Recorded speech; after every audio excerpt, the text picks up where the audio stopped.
¿Cómo están? Muy buenas tardes. Gracias por acompañarnos en este lunes de literatura para cultura en un clic 3.0.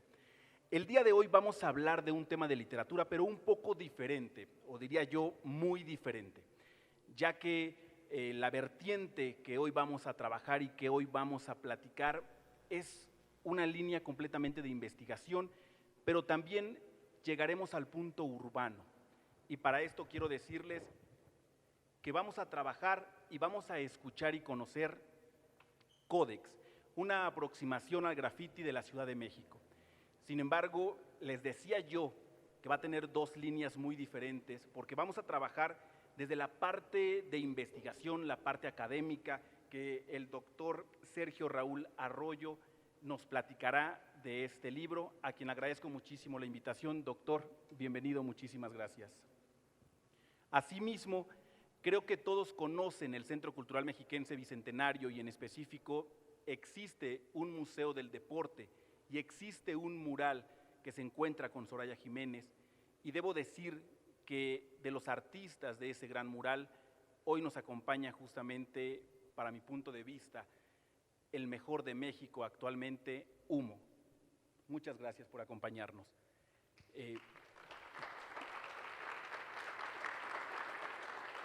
Muchas gracias. Sin embargo, creo que no soy yo quien tiene que hablar de esta historia, de este libro. Creo que es necesario que el doctor Raúl nos pueda decir qué pasa con este libro Codex, cómo nace, cuál es el punto de partida. Bien, pues yo lo que primero que quería es agradecerles la espera. Tuvimos un retraso que fue completamente ajeno a la voluntad de los que estamos aquí. Y platicar con ustedes, a mí me gustaría incluso que hubiera algún tipo de intercambio con los muchachos para que pudieran preguntar. Pero Codex, el libro, nace del interés que tuvimos un grupo de personas, particularmente mi hijo Daniel, que es filósofo, y yo, sobre el origen del graffiti. Es decir, nos interesaba saber por qué el graffiti, por qué existen los hacedores de graffiti, por qué el graffiti se ha convertido en una presencia que se da a lo largo y a lo ancho, no solamente de las ciudades, no solamente del mundo urbano, sino también de las comunidades rurales. Cuando vamos por la carretera nos damos cuenta que hay una cantidad enorme de grafitis en los vagones del metro, los que viajamos en vagones del metro, en todos los lugares de la ciudad. El graffiti se convirtió en una forma de expresión de ciertas comunidades. Entonces, generalmente nosotros nos dábamos cuenta que el graffiti era o motivo de gusto de mucha gente, pero también de condena. Es decir, se veía como un acto a veces de vandalismo que no era plenamente entendido. Más bien nos interesó saber por qué el graffiti, cuáles eran las razones por las que se desplegaba el graffiti de una manera tan extendida. Y revisamos en un principio para hacer este libro no solamente la historia del graffiti en el área metropolitana de la Ciudad de México, sino lo revisamos como producto de una extensa forma de comunicación que se ha dado a lo largo de la historia. Digamos que el graffiti, si ustedes se ponen a ver cómo se emiten mensajes en las paredes, se van a encontrar con que desde la prehistoria prácticamente hay este tipo de expresión, es decir, había formas de comunicarse entre diferentes grupos a través de la pictografía, que eran generalmente dibujos y símbolos que se ponían en las paredes. Esto es prácticamente tan antiguo como la humanidad. Sin embargo, nosotros no podíamos abarcar, digamos, una franja de tiempo tan grande y tan extensa como esa. Y lo que hicimos fue reducirla y empezar a buscar, digamos, cuál era la génesis del graffiti dentro de la modernidad, sobre todo a partir de los años 70. Y nos dimos cuenta de que el graffiti en esta última vertiente tenía su origen, por lo menos el más visible, no digo que sea el único, pero el más visible en los Estados Unidos. Particularmente en la ciudad de Nueva York, y habían sido migrantes de origen griego, chino y español los que habían empezado a hacerlo. Muchas veces ustedes cuando ven algunos grafitis, sobre todo de aquellas épocas, no logran entender lo que dice. Y esto tiene que ver con dos cosas. El grafiti se convirtió en una forma de comunicación de grupos de migrantes, de gente que no pertenecía, digamos, a las sociedades dominantes, en este caso en los Estados Unidos, a los grupos de poder dominantes, y tampoco se identificaban con el tipo de comunicación o información que había. Entonces crearon para sí formas distintas de comunicación. Muchos de nosotros no nos identificamos ni con lo que se dice en los periódicos, no nos identificamos con lo que se dice a través de los mensajes gubernamentales, a veces no nos identificamos ni siquiera con los textos que provienen de los libros que nos dan en la escuela. Entonces, muchas veces buscamos entre nosotros hablar de una forma distinta. Por ejemplo, el caló tiene su origen en una forma de hablar comunitaria de ciertos grupos, porque yo quiero que alguien me entienda y alguien no me entienda, porque mi comunicación se va haciendo de alguna manera gregaria, voluntariamente, para que esa comunicación tenga ciertos códigos que solamente entre unos cuantos podamos identificar. Y decía yo lo del origen del graffiti porque empezó esta parte que nosotros revisamos, no digo que sea el único origen, pero creo que es muy interesante porque fue de un mensajero de origen griego, Takis se llamaba, y él acostumbraba a poner, él como mensajero andaba por toda la ciudad de Nueva York, y le gustaba a él poner su firma, lo que llamamos tags ahora. Él ponía firmas o pequeños mensajes en diferentes estaciones y en diferentes rumbos, y como era un mensajero, pues andaba prácticamente por toda la ciudad.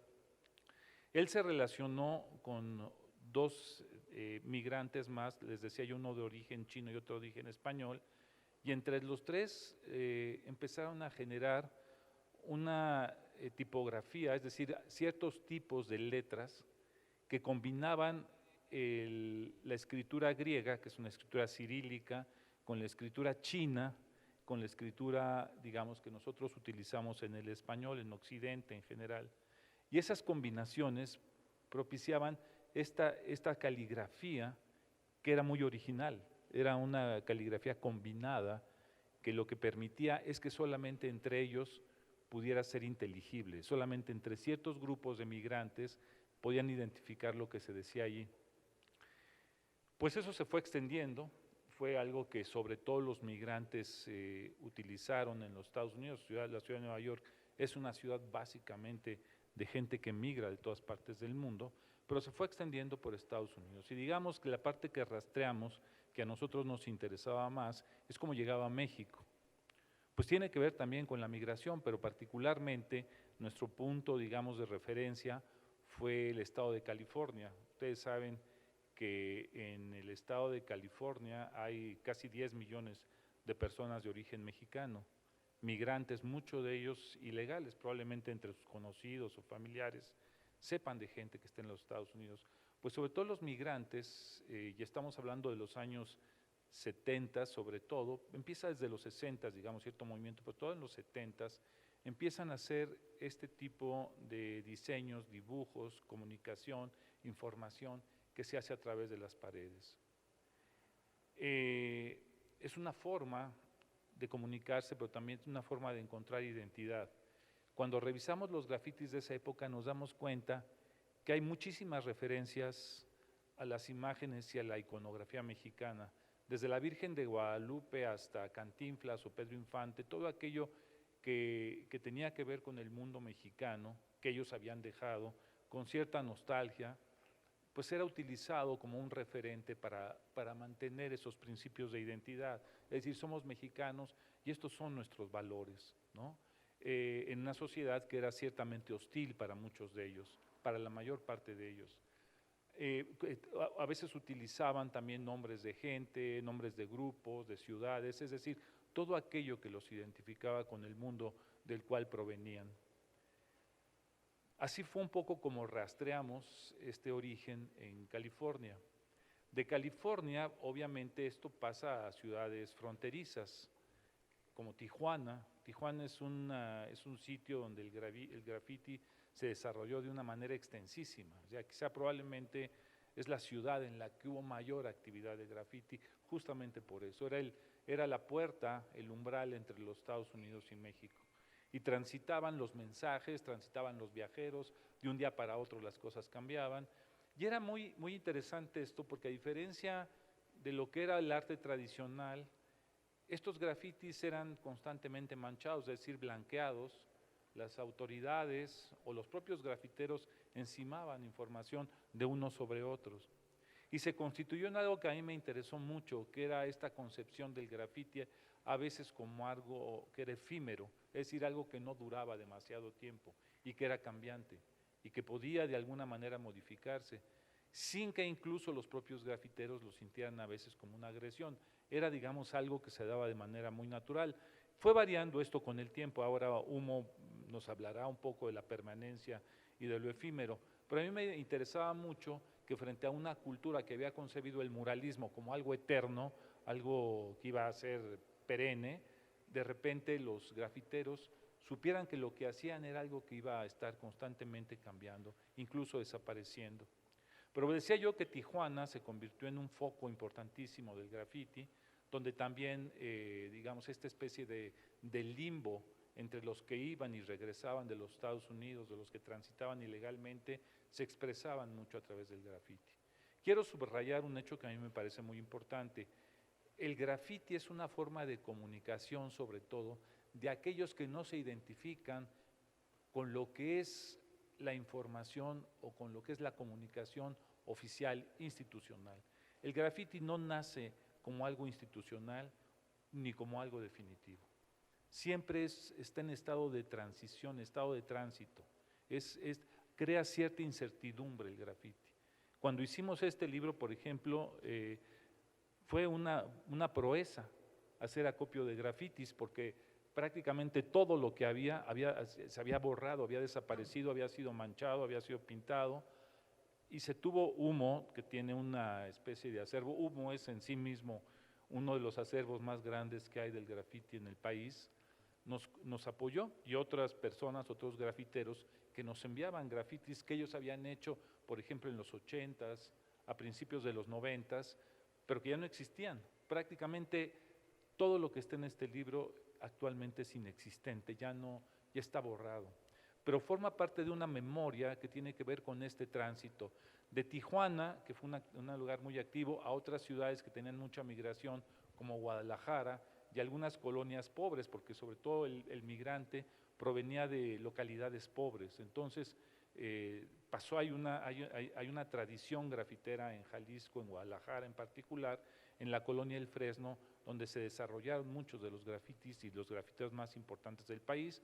De allá la Ciudad de México, otra ciudad que tenía una buena cantidad de grafiti era Monterrey, y así puedo mencionarles. Pero digamos que los focos que nosotros identificamos como punto de partida fueron Los Ángeles, Tijuana, Guadalajara y la Ciudad de México. Hasta ahí ahorita Tengo una pregunta, doctor. Es muy cierto que hay quien intentó en el camino ser grafitero, pero es muy cierto que también había una comunidad interna, el famoso crew, y también había un seudónimo, no se rayaba con el nombre de Jaime Pita, no, sino que había otro nombre y solamente entre ellos podían identificarlo y no se permitía repetirlo. Y parte de la adrenalina de buscar pertenecer a este medio y no ser parte del sistema, porque había una forma de levantar la voz, era a través de la parte clandestina, de la adrenalina, porque no se sabía cómo se pintaba un puente, cómo se trepaban las bardas, los vagones, en las fotografías hay un avión, pero ¿qué pasa con esta parte de la juventud que busca también levantar la mano a través de este acto, no sé si llamarlo ilegal, pero también de este grupo en el que no todos pertenecían? Y dice usted algo muy cierto.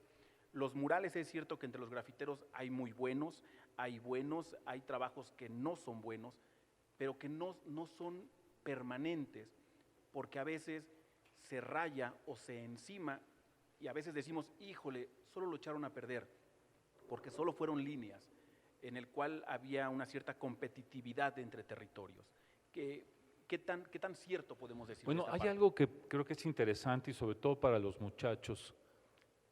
Cuando nacemos ya tenemos un nombre y a veces nuestra familia planea un destino y a veces a lo largo del tiempo nosotros nos encontramos con que no estamos de acuerdo con que esa sea plenamente nuestra identidad. Es decir, hay algo que va más allá de aquello que nos ha sido dado o lo cual recibimos sin que lo hayamos pedido. El graffiti no simplemente es un sobrenombre, el sobrenombre no encaja porque sobrenombre es aquello que se pone por encima del nombre. No, yo lo concibo como un heterónimo, es decir, como otro nombre. Es el nombre que yo me estoy dando a mí mismo. Si por ejemplo, nos vamos a… Seguramente ustedes han oído hablar de Cassius Clay, el boxeador, el famosísimo boxeador. Bueno, él cambia, cuando se convierte al Islam, él no se pone un sobrenombre, él cambia de nombre y se llama Mohammed Ali, porque según él, el nombre que le dieron, el Cassius Clay, es el nombre de esclavo, el nombre que él heredó de una tradición de esclavitud negra en los Estados Unidos. Entonces él opta por otro nombre, que es el de Mohammed Ali, que es un nombre que él ya escoge y es un nombre que es con el que él plenamente se identifica y que siente como algo propio. No me voy a un ejemplo radical, pero la situación de los grafiteros no es muy distinta. Es decir, escogen para sí un nombre distinto, efectivamente, que no debe repetirse, que debe tener cierta originalidad e ingenio. Ahí está el primer paso, porque es una prueba también. La primera prueba es cómo me voy a llamar. Es muy difícil saber qué nombre me pongo, con cuál me identifico, qué es lo que a mí… Los indios, por ejemplo, en muchas partes se ponen nombres que tienen que ver con su tona o con el nahual o con algún animal al cual se asocian, ¿no? Había una película que se llamaba Danza con Lobos, no sé si la llegaron a ver algunos de ustedes. Se pone Danza con Lobos, un personaje, porque lo ven a él en las noches en torno a una fogata que danza y están los lobos mirándolos a la orilla, los lobos que se asoman a donde está su campamento, se asoman. Entonces el nombre es Danza con Lobos, porque es un nombre con el cual se identifica, digamos, más allá del nombre que tenía originalmente. Con el graffiti pasa eso, son heterónimos los que se escogen y en realidad es un acto de libertad. Pensemos que el grafitero, cuando hay graffiti legal e ilegal, en realidad en un principio, los primeros años, Humo nos los va a señalar en un momento, fueron intensamente ilegales. Es decir, había un verdadero reto por marcar territorios, por identificarse, por ser distintos. Había crews, que son crew en el sentido tradicional, es una especie de tribu, ¿no? Que es el grupo con el cual me asocio para hacer graffiti. Pero también podían hacer, algunos que eran totalmente solitarios e individualistas. Es decir, no hay una sola regla para el graffiti, hay una serie de transiciones a lo largo del tiempo que van del solitario al crew y hay super crews que se hacen de varios grupos, alianzas, en fin. Pero lo interesante siempre es ver que son principios de identidad primero personal y luego de identidad de grupo. Y muchas de las batallas que se libraban en las bardas tenían que ver con eso. Este barrio en realidad es mi barrio y nos pertenece. Y las luchas eran probablemente entre barrios vecinos, entre gente muy próxima. Pero una forma también de comunicación. Es decir, yo pinto aquí porque quiero pintar y quiero expresarme y en ninguna otra parte puedo hacerlo. Y lo que se hace institucionalmente ni me toca ni me corresponde, pero tampoco me identifico con eso. Entonces, he oído por ahí algunos discursos, incluso de algunos artistas, una artista en especial, no voy a decir su nombre, que ataca a los grafiteros pues porque no le gusta el graffiti, porque lo considera prácticamente un acto de vandalismo. En realidad no es más que un acto de ignorancia de ella. El problema no es condenar, es muy fácil juzgar. Yo puedo juzgar, me puede gustar más o menos un graffiti. Hay grafiteros como Humo, que son excelsos, hay grafiteros que son muy malos, hay grafiteros que son regulares, como tú bien lo señalas. Eso no tiene que ver. El tema básico del graffiti es el hecho de que yo puedo comunicarme a través de los muros. Ahora ya se hace incluso a través del internet, las variaciones son ya enormes. Estamos hablando un poco de la prehistoria y de la historia más temprana del graffiti, pero no cambia, digamos, su propósito. Es mostrarme con lo que yo siento, con lo que yo pienso, con mi forma de expresarme. Desde un tag, que no es más que una firma, hasta construcciones verdaderamente formidables. El graffiti ha creado formas originales, esto es algo de lo que muy pocos se han dado cuenta, ha creado formas originales en la historia de la morfología del arte.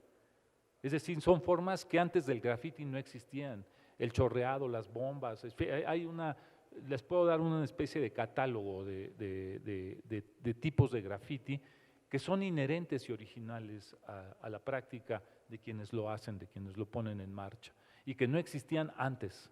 En realidad hay enormes aportaciones, pero siempre pienso una cosa, antes de juzgar a alguien, antes de condenar a alguien, antes de decir si esto es bueno, malo, regular, la primera obligación que tenemos todos es entender por qué se está haciendo. Cuando entendemos eso, las cosas cambian. Ya uno puede reflexionar y puede tener incluso un punto de vista mucho más firme. Es decir, hay que preguntarse por qué en esos años muchachos salían a las 2, 3 de la mañana a pintar y correr. Desde luego hubo muchísima gente que fue a la cárcel por pintar graffiti, pero hubo incluso muertos en algunos casos por la policía. Entonces esta lucha no hay que minimizarla, fue una enorme batalla cultural, porque además siempre estamos pensando que la cultura es aquello que nos dan las instituciones. En realidad las instituciones no crean cultura, administran algunos aspectos culturales. La cultura se crea en las comunidades, se crea en los barrios, se crea en las ciudades, se crea en todas partes, pero la cultura es aquello que ustedes hacen con lo que hablan, con lo que dibujan, con lo que piensan. La cultura está viva en todas partes, lo que hay que saber es cómo de alguna manera recogerla y plasmarla, expresarla. Usted dijo algo que creo que ahí es donde Humo nos va a poder explicar paso a paso.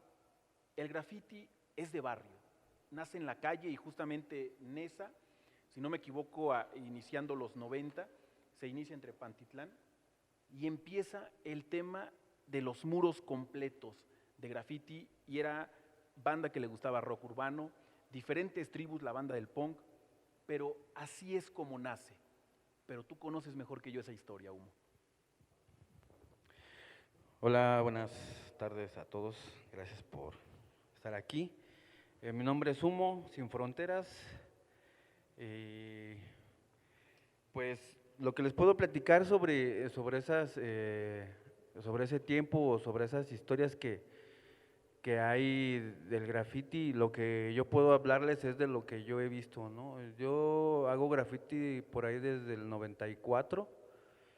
Ya había graffiti cuando comencé a pintar, había una diferencia, ¿no? Porque yo llegué a ver el graffiti que se hace en los barrios y como dice acá el profesor, el graffiti de barrio es territorialista, ¿no? Entonces se ponían el nombre de las pandillas, por decir, en la colonia donde yo vivía, en el Sol, bueno, sigo viviendo, pero existía pues que los Ramones, que los Guandajas, que los Marinelas, los Babies y Toreros, 2x1 y cosas de esas, ¿no?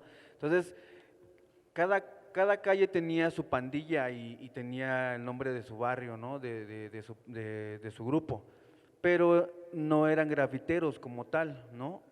Más adelante empieza, como lo mencionaba Sergio, pues en la transición de la banda que migra a Estados Unidos, ¿no?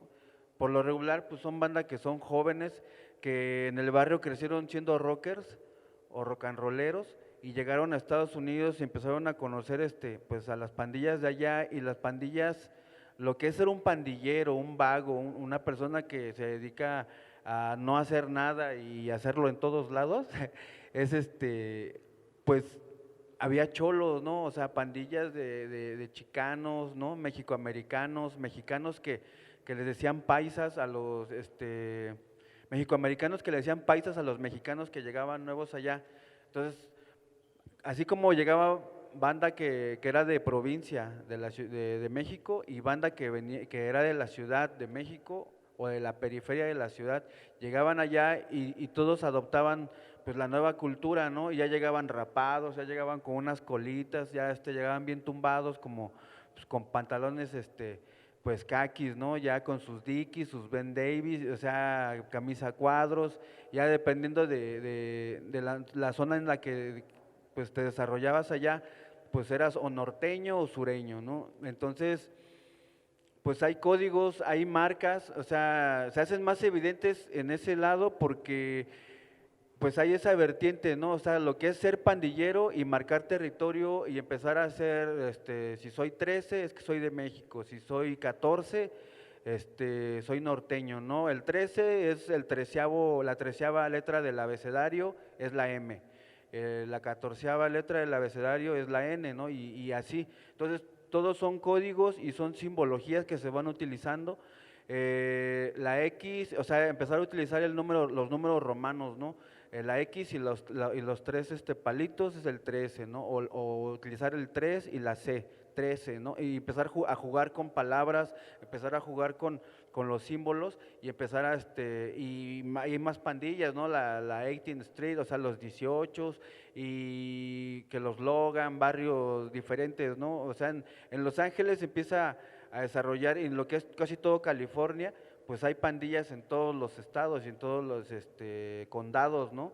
Siempre hay algún mexicano ahí haciéndola de jamón.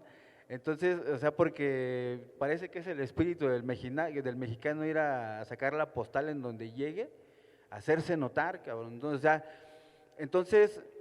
pero como les decía, está esa parte del graffiti que es territorial, pero está la parte que empieza a mostrar la cultura, ¿no? Y entonces están los murales, o sea, aparte de los murales que son de cholos o que son pandilleros, están los murales que son de chicanos, que a lo mejor no tiene que ver con los cholos, pero tiene que ver con la cultura mexicoamericana. Y entonces en la onda de utilizar el águila, la serpiente, las pirámides, y empezar así a utilizar pues íconos o símbolos que representan a México, se empieza a hacer esa fusión. Entonces ya los cholos empiezan a utilizar esa manera de hacer murales y le empiezan a incorporar las imágenes que representan la vida de un pandillero, que ya son las torres del penal, la cárcel, o sea, las rejas, empezar a utilizar las máscaras de sonríe ahora y llora después, ¿no? Te disfruta ahora y paga luego, ¿no? Entonces se empiezan a utilizar simbologías que se empiezan a ver más, con más fuerza y con más pues carácter en cuestión de nacionalidad, ¿no? Para nosotros los que somos, para mí en específico, cuando yo empecé a ver como ese tipo de cosas, pues no solamente es el mural, no solamente es el graffiti territorial, también se van viendo pues cosas como, o sea, todo lo que es la cultura no solamente es una expresión, sino también viene el tatuaje, empieza la aerografía, a decorar coches, a hacer mantas, a hacer murales con aerógrafo, y entonces todo eso se mezcla, ¿no? Pero en la cuestión que viene de la influencia de lo que es el graffiti neoyorquino, lo que es la caligrafía se empieza a utilizar de otra manera y nos empezamos a separar los grafiteros de toda esa parte y empezamos a dejar lo que es ser territorial y quedarnos en una cuadra o en una esquina, a salirle a otros barrios, a salirle a otros estados, a otras ciudades, a llegar a dejar nuestros tags. Y va evolucionando el graffiti, ¿no? El graffiti va evolucionando de principio de hacer un tag con un aerosol, con una piedra, con un marcador, con una crayola, empiezas a hacer unos drops que son como una bomba, así como una letra gorda, trazada, sin relleno, y luego las bombas, que es el relleno y un delineado, y luego las piezas que ya llevan más de 2 colores, un delineado, una sombra o una dimensión. Y ya después de eso ya empiezan las producciones, que ya cuando se empiezan a juntar 2 o 3 grafiteros, hay quienes hacen piezas, o sea, su propio nombre, que a mi manera de ver, en el graffiti y en la pintura tradicional, el autorretrato de una pintura tradicional donde uno hace su propio rostro, nosotros ponemos nuestro propio nombre, ese nombre que, como dice Sergio, nosotros escogimos, ¿no? Que es nuestro nuevo nombre, ¿no? El que no me gustó el nombre de Anastasio, y entonces me gusta el de Humo, ¿no? Y entonces es algo que para mí fue algo que yo escogí ese nombre porque era en español.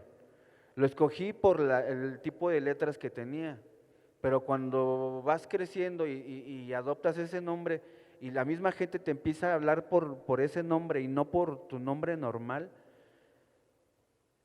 tú te empiezas a transformar en el tag, ¿no? O sea, te empiezas a hacer parte de y el nombre empiezas a ser tú, ¿no? Y se empieza a crear como un personaje porque pues empiezan a crear, dependiendo de cómo te muevas a pintar, qué tan constante seas en la calle, qué tan osado o tan atrevido seas como para meterte al metro, como para colgarte de un puente, como para aventarte toda una avenida caminando y haciendo tags, vas ganando como pues cierto respeto entre los grafiteros y la gente se va preguntando quién es, ¿no? ¿Cómo llegó hasta allá arriba? ¿Por qué hace lo que hace, no? Empiezan a cuestionarse y se empiezan a generar como muchas historias alrededor de ese personaje que uno se va creando, ¿no? Y lo más chido es que si tú eres una persona introvertida, que no le gusta participar mucho, yo era así, ¿no? O sea, yo era ese chavillo que le gustaba un buen dibujar y yo dibujaba y dibujaba y dibujaba desde los 5 años. Estaba en clase y estaba dibujando, o sea, vi una morrita aquí, estaba así como dándole unos trazos y dije, está dibujando, ya te vi, pero entonces yo me dediqué a dibujar, ¿no?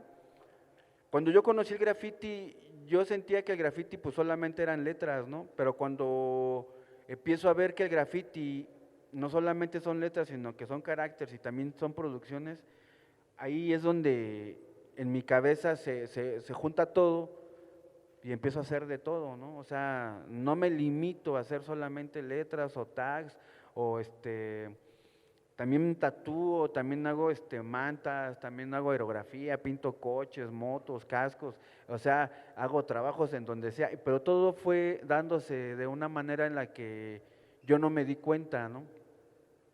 Hace rato Sergio mencionaba sobre el grafiti legal y el grafiti ilegal. Cuando nosotros empezamos a hacer grafiti solamente era hacer grafiti. Nosotros no teníamos la necesidad de pedir un permiso o no sabíamos que teníamos que pedir un permiso. Simplemente lo hacíamos, ¿no? Cuando queríamos hacer algo más elaborado, sí llegábamos con la señora de la casa y le tocábamos la puerta y nos da chance de pintar. Y no, pues sí, y ya pintábamos, ¿no? Es mi punto de vista, pero para mí, antes de conocer a Sergio, conocí a un buen de chavos que estaban cursando la universidad y que tenían pues ciertas materias en donde quisieron meter el graffiti como parte de su tesis o parte de la investigación de su tesis.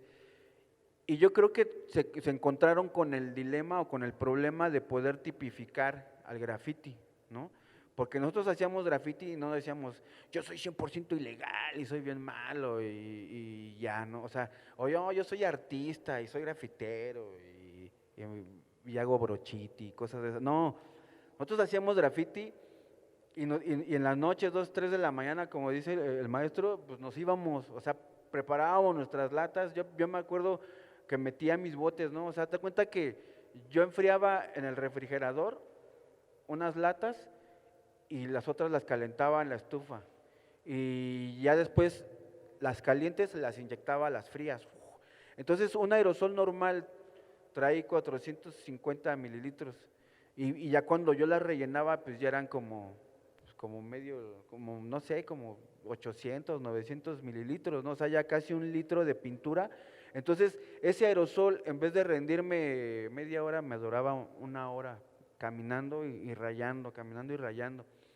Y entonces yo juntaba todos mis botes, los rellenaba y los metía a mi mochila y nada más pues oía el sonajero, ¿no? De las latas, y mi mamá me decía, ¿no? ¿A dónde vas? Y yo le decía, voy a correr, delante de una patrulla, ¿no? Y ya me salía con mi mochila y me iba a darle la vuelta, o sea, y me iba caminando, me llevaba un compita o a dos, y me aventaban aguas y yo rayando y pintando y caminábamos y a otro y así, ¿no? Pero no teníamos esa onda de decir, es que estoy haciendo graffiti ilegal, o no era como vanagloria o un título que tuviéramos que estar presumiendo, ¿no? Sino simplemente lo hacíamos, ¿no? Hoy los grafiteros nuevos, así como que, no, el grafiti es de la calle, soy 100% ilegal y todo eso. La verdad es que nosotros no teníamos ese dilema porque, te digo, como lo hacíamos a las 3 de la mañana pintando y al otro día me llevaba un compa y me decía, píntame mi zapatería y lo hacíamos, o sea, porque era pintar, no teníamos ninguna limitación en cuestión de conceptos o en cuestión de estoy haciendo algo bueno o algo malo, simplemente estábamos pintando, ¿no? Y no pedíamos permiso y solamente cuando queríamos hacer algo más elaborado era lo que hacíamos, ¿no? Y el graffiti para mí, yo lo conocí en una etapa en la que pues sí tenía como un espíritu como más rebelde, ¿no? Yo empecé a conocer el punk, el hardcore, después el ska, antes de que fuera fresa, pero había ska punk, ¿no? Había como esos movimientos en donde los punks hacían mesas de trabajo, ¿no? Hacían mesas redondas donde rolaban fanzines, discos, música, había como mucho trabajo que hacían esos compas, ¿no? Pero había grupos de punk donde había grafiteros, ¿no? Entonces ahí fue donde se empezaron a rolar los cuadernos, los black books, que no eran black books, eran cuadernos, pero con estilos. Entonces era así de que conocías a un grafitero y decías, hazme mi tag con tu estilo, ¿no? Y yo te hago tu tag con mi estilo, y nos rolábamos así, ¿no? Y empezábamos y empezaron a crearse los primeros eventos de graffiti en donde pues éramos bien poquitos, ¿no? No me acuerdo que eran como unos 10 o 15 grafiteros, no, como unos 10 grafiteros y unos 20 metiches, yo creo, que estuvimos ahí en la primera expo de graffiti, ¿no? En la segunda sí ya había una buena banda y bajó gente de Guadalajara, ¿no? Estaban la OLEC, ¿no? Se llamaban Organización para la Liberación de la Expresión Callejera, OLEC. Nosotros poníamos DEA, Despertando el Espíritu de Aztlán. Estaban los TIC, ¿no? Tratando de ignorar al rey. Estaban los PEC, ¿no? Puro estilo callejero. Estaban los ADG, Adictos del Graffiti, ¿no? Y había un buen de banda que en sus tags le buscaban un significado que fuera pues contestatario, ¿no? Yo creo que hoy ya es más relajado, ¿no? Más de artistas, ¿no? Pero nosotros era así, en mi concepción, para mí el graffiti era contestatario, era combativo, a diferencia del movimiento punk o hardcore o muchos otros movimientos de jóvenes que había en ese tiempo, era de acción directa, porque nosotros ya estábamos en la calle pintando y habíamos banda que poníamos consignas, ¿no? Habíamos, que aparte de nuestro tag o nuestro crew, poníamos consignas que decían, pues, golpea el sistema, no sé, el que eyacula temprano, Dios lo ayuda, y cosas de esas, ¿no? Entonces, éramos gente que buscaba que la gente tuviera una reacción dentro de su cabeza al ver una imagen, al ver un tag, o al ver una bomba, o al ver un carácter ahí, pues improvisado, ¿no? Porque si éramos mucho de salirle y nos metíamos a los lugares en donde de repente no pensabas que ibas a llegar. O sea, íbamos a Constitución y acabábamos en el túnel del metro Chabacano, ¿no? Y nos iba a sorprender la policía y tuvimos que correr y salimos por otra línea, por la línea, ¿qué es la línea 7? La línea 8, ¿no? Por la Viga y todo o sea, ha habido odiseas, ¿no? Yo creo que en ese tiempo nosotros como chavos, como jóvenes, no pensábamos mucho en nuestra seguridad. Y como lo mencionaba Sergio, o sea, nosotros, el graffiti es parte de la pintura, pero es otra técnica. Pero a diferencia de la pintura tradicional o de cualquier otra expresión, en ninguna otra disciplina se arriesga la vida se arriesga la libertad y pierdes tanto dinero. O sea, el graffiti uno le ha dado muchas cosas. Yo recuerdo que banda ha fallecido atropellada, banda se ha caído de puentes, electrocutados, o sea, banda que se han electrocutado en el metro, que han quedado así paralizados un buen rato, gente que se ha caído, gente que ha perdido miembros, o sea, hay mucha gente que a lo mejor ustedes no los conocen, pero han dejado su vida y son gente que en el tiempo en el que estuvieron o que fueron vigentes, dejaron parte de sus cuerpos, hay gente que sí dejó su vida y gente que nosotros nos hemos aferrado. Mucho el graffiti tiene que ver con la permanencia, ¿no? No con la historia ni con el tiempo, de que, ay, yo soy veterano y tengo tantos años. Si yo no sigo pintando, las nuevas generaciones no me conocen y no me van a conocer. Y entonces yo me he aferrado a esto, mucha banda no ha podido porque muchos han fallecido, a muchos se los devoró la droga, ¿no? Otros, algo peor, ¿no? Se casaron, tuvieron hijos. O sea, pues es que pues ya te mueres y ya, ¿no? Pero vivir en el infierno es otra cosa. Entonces, por diferentes causas, mucha banda a lo mejor vio el graffiti como un hobby y está bien. Otros lo ven como una expresión artística, como el escaparate para que sean vistos y reconocidos.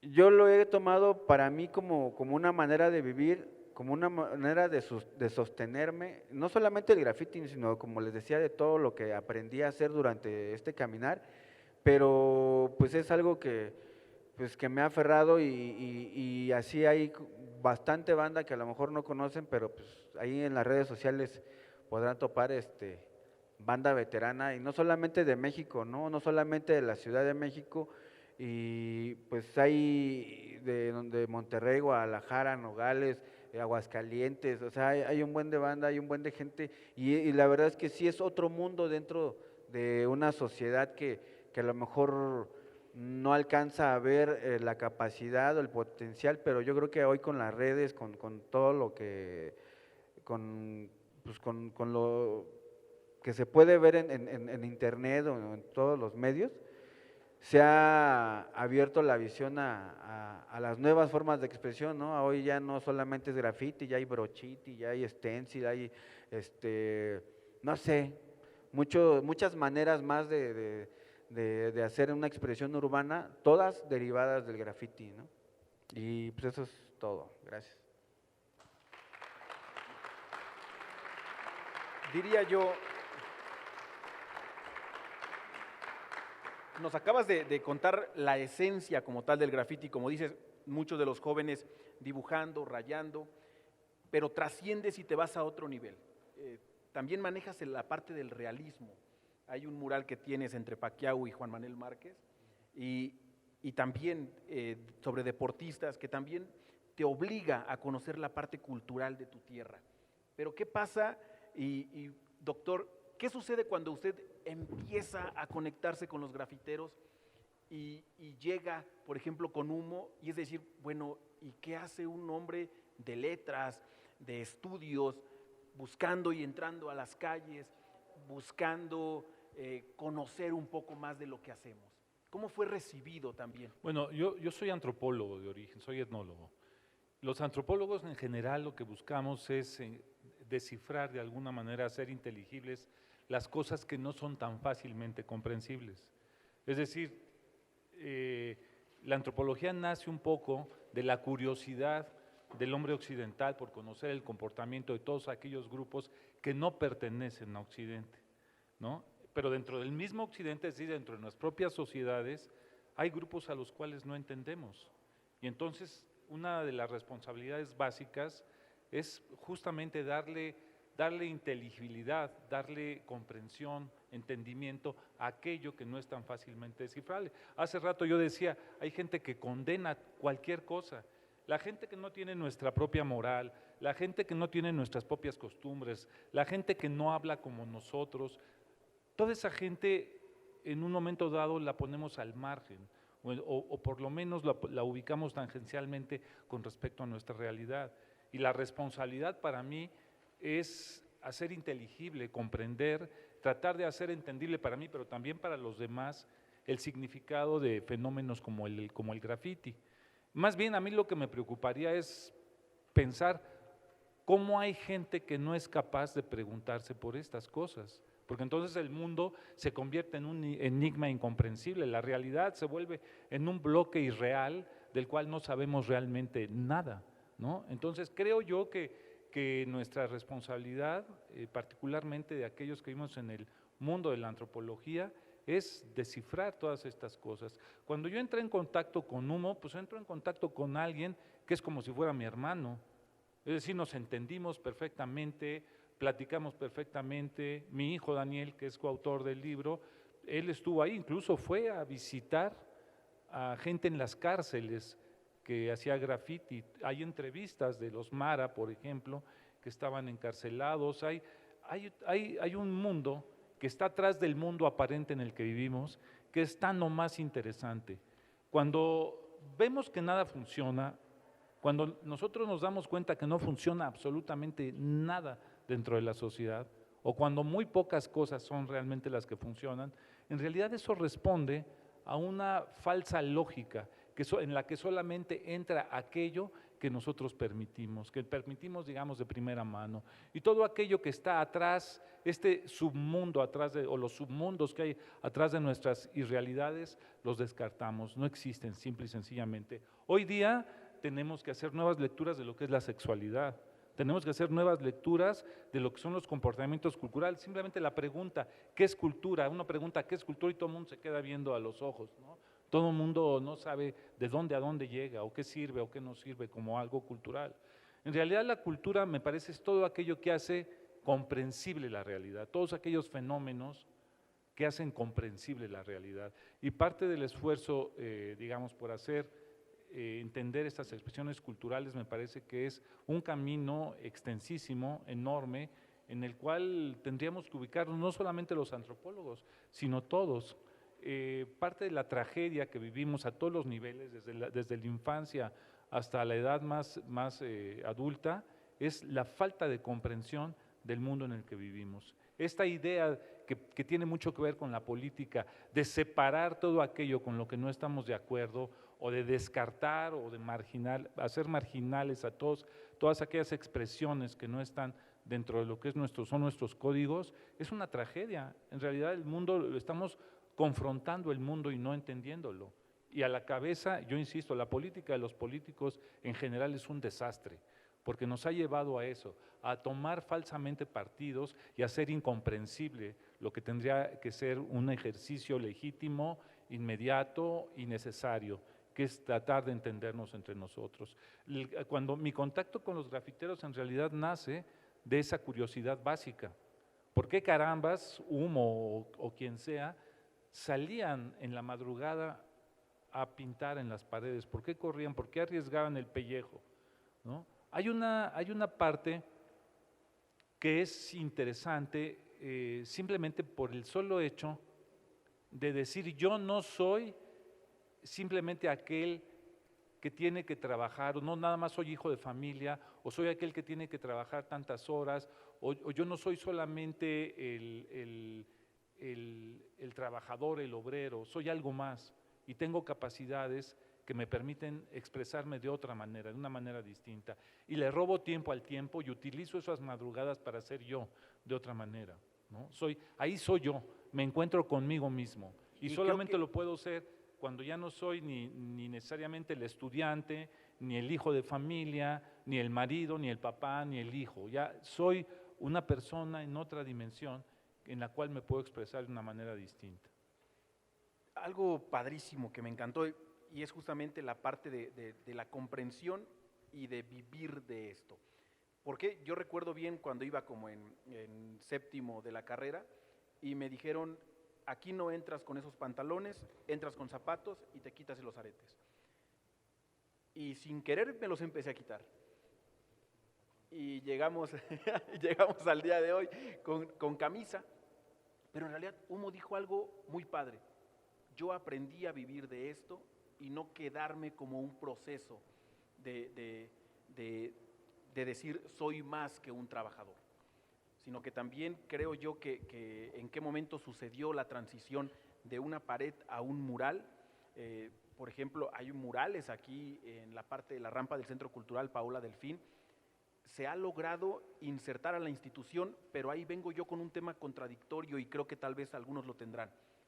¿El graffiti puede entrar a las instituciones, puede entrar a una galería, o la esencia del graffiti es justamente el arte y el mensaje meramente urbano? Yo creo que el graffiti puede entrar a todas partes, ¿no? Yo no descalificaría un graffiti porque entre a una galería. Sin embargo, para mí es muy importante el graffiti callejero. Con el que yo me identifico es con el graffiti que está abajo del puente, en la rampa, en la calle, en la barda del terreno baldío, porque tiene que ver con este mundo que no está hecho precisamente para el arte. Entrar a una galería supone ya un reconocimiento institucional, ¿no? Va a haber una exposición de Banksy, el famoso grafitero británico. Y Banksy cobra una barbaridad ya. En realidad nadie sabe bien quién es, no se deja fotografiar, pero Banksy ya es una marca comercial. Y yo no estoy muy seguro de que la esencia del graffiti tenga que ver demasiado con eso. Eso no le quita ni habilidades ni capacidades a Banksy ni a ningún otro grafitero, pero creo que a mí una de las cosas que me llama la atención es el graffiti cuando se asume, como en el caso de como una forma de vida, con todos los riesgos que implica, porque no se la ven fácil, ni económicamente, esto no es un camino sencillo. Me interesa cuando lo adoptan como una forma de vivir en libertad. Voy a hacer lo que yo quiero y me voy a dedicar a lo que yo quiero. Soy auténtico. A lo mejor a otros les gusta otra cosa, pues yo lo único que diría, sobre todo para muchachos que están en formación, estudiantes, es justamente hagan aquello de lo que estén convencidos. Y esa es la única batalla que tienen que dar. El grafitero es un ejemplo de eso, algunos, no todos. Igual los grafiteros acaban desertando. El caso de Humo es un caso raro en realidad. Yo conozco muchos, incluso de los que entrevistamos para el libro, que a lo largo del tiempo pues ya se convirtieron en otra cosa. La necesidad te convierte en otras cosas, te vuelve otra vez al terreno a veces al que no querías vivir, ¿no? Te vuelve al seno de la familia o te vuelve al seno de un taller o de una fábrica. Entonces creo que la lucha por ser quien uno cree, con lo que se identifica, es la lucha más importante que uno puede dar en la vida. De otro modo, te conviertes en un mecanismo, en una bestia de carga, por llamarle de una manera exagerada, pero es real. A veces vivimos porque trabajamos, porque tenemos la necesidad de trabajar en algo, de lo contrario pues se nos viene el mundo encima. Pero eso no quiere decir que disfrutemos la existencia. Y creo que una de las cosas por las que uno debe luchar es vivir para algo que a uno le guste.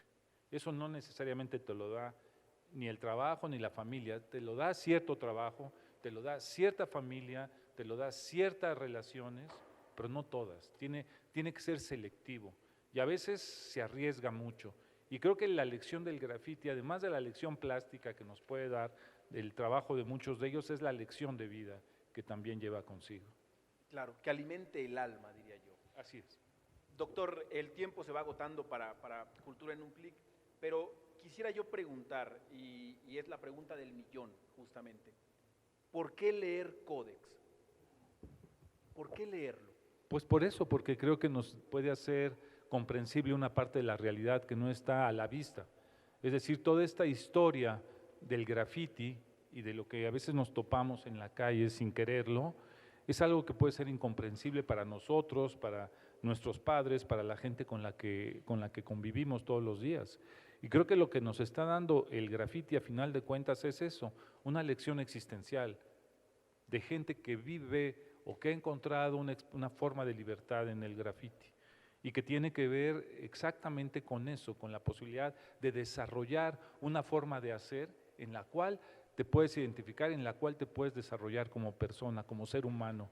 Yo creo que hay ahí una enorme lección que hay que tomar en consideración. No digo que sea la única, ni creo que sea la única ruta, por supuesto, pero insisto, para mí es yo me topé a lo largo de mi trabajo con gente que satanizaba el graffiti, era un acto de vándalos y delincuentes. Y la verdad es que yo ya hace mucho tiempo dejé de creer en lo que dice la mayoría. Ya no creo, es más, no creo en las mayorías. Yo ya más bien estoy más del lado de las minorías en la medida en que tienen una forma más detallada y más puntual de abordar la realidad. Pero ya estas sanciones que se dan o estas calificaciones o esas etiquetas que se le ponen a muchas formas de expresión me parece que son absolutamente abyectas. Y más bien el libro es una invitación a abrirse al mundo, a entender una realidad que no está a la vista, cuya explicación no está a la vista, ¿no? Pero en la cual nos podemos sumergir como una forma de entender y de abordar aspectos de la realidad que no siempre son evidentes. Muy bien. Muchas gracias, doctor. Ahora, Humo, por favor, estoy seguro que muchísimos jóvenes como el día de hoy que nos acompañan de la telesecundaria Ignacio Manuel Altamirano, estoy seguro que muchísimos conocen el graffiti de cerca e intentan practicarlo o lo ejecutan. Pero es real que hay muchísimos estigmas y se piensa que quien lo hace tiene que ser obligado a ser vándalo, a ser pandillero, a ser parte del tejido social que posiblemente lastima, y no es así. ¿Qué puedes decir tú a los jóvenes y a los padres que también dicen, oye, a mi hijo le gusta dibujar y dice que quiere ser grafitero? Y el jovencito o la señorita dice, yo soy grafitera, soy grafitero. ¿Qué les puedes decir?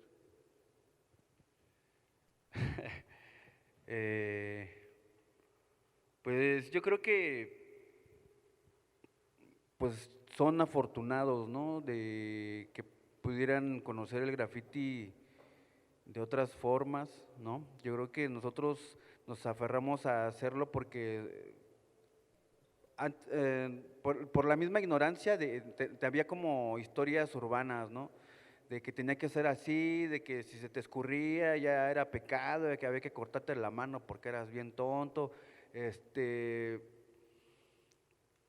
La onda es que no tienen que pasar por los mismos procesos que nosotros que empezamos antes, pasamos, ¿no? Entonces, pues yo lo que a mí me ha servido y lo que yo les puedo decir es que antes de salir a manchar la ciudad, una pared, pues yo creo que primero, a mí lo que me sirvió mucho fue dibujar.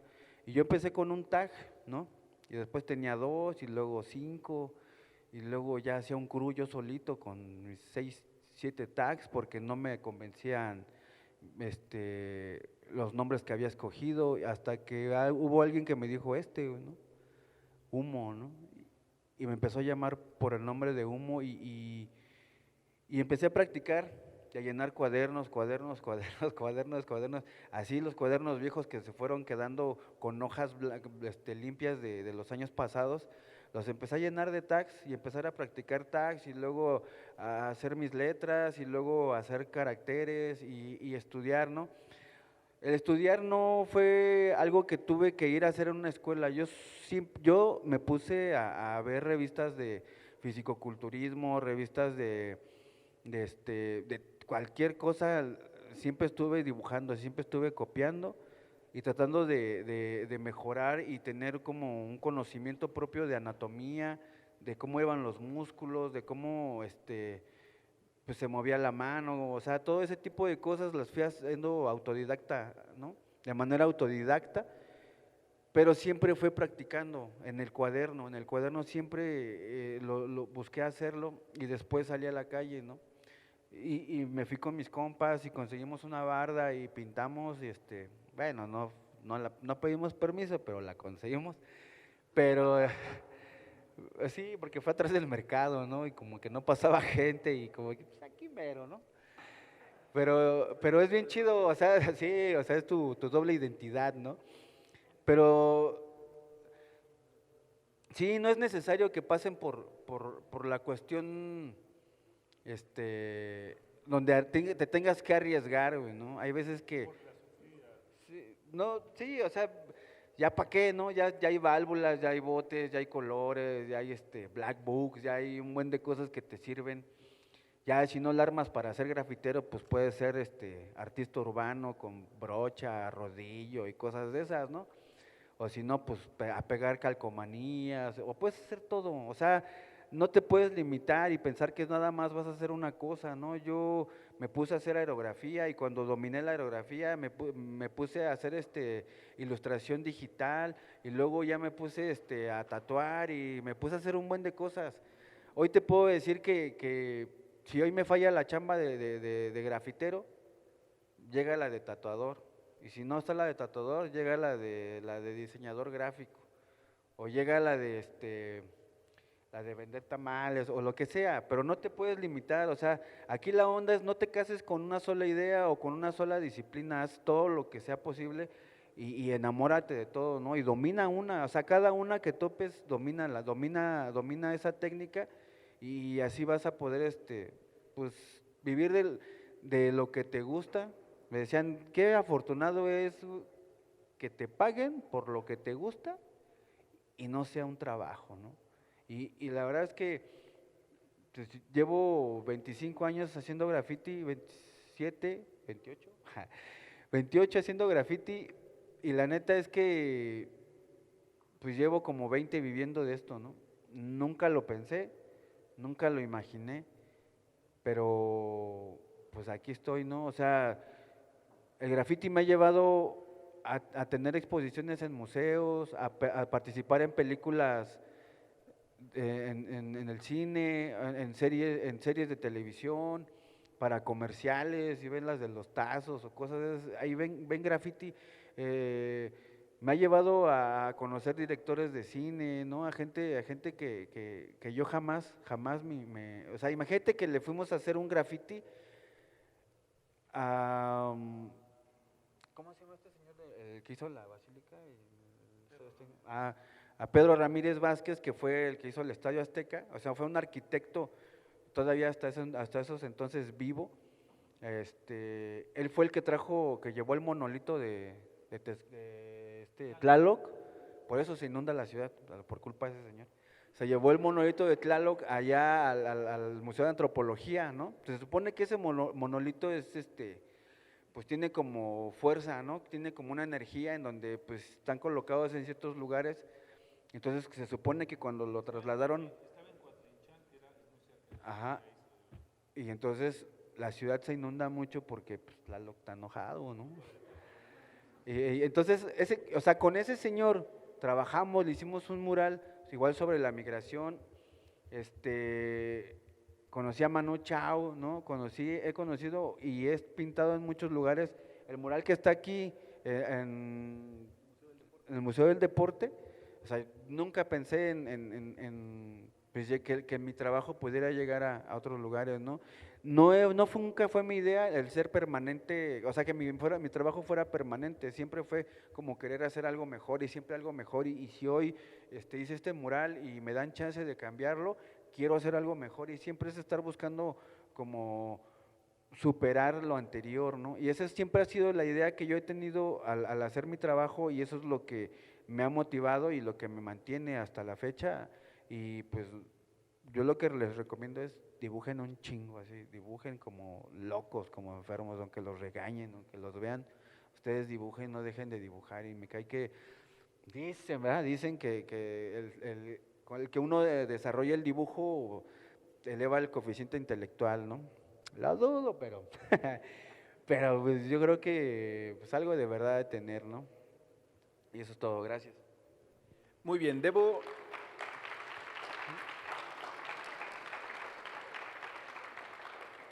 decirles que justamente el doctor Sergio Raúl, híjole, la verdad es que nos dio el gran honor de regalarnos 2 ejemplares que voy a pedir al finalizar que sean firmados y van a ser parte del acervo de esta biblioteca. Así que si en algún momento quieren ustedes conocer justo un poco más de la historia del graffiti, conocer un poquito más de lo que existe en la Ciudad de México y en otros países, pueden acercarse y creo yo que en el proceso de catalogación tardará más o menos durante este o el próximo mes y estará en la estantería abierto y disponible para todos ustedes. Sin más, en Cultura en un Clic Damos las gracias por regalarnos una hora de su tiempo. Gracias, doctor. Gracias, Humo, por permitirnos hacer este intercambio con todo el público. Mi nombre es Jaime Pita. Estamos transmitiendo desde la biblioteca del Centro Cultural Mexiquense Bicentenario en Texcoco. Gracias a la Secretaría de Cultura y Turismo del Estado de México. Cuídense mucho. Hasta la próxima.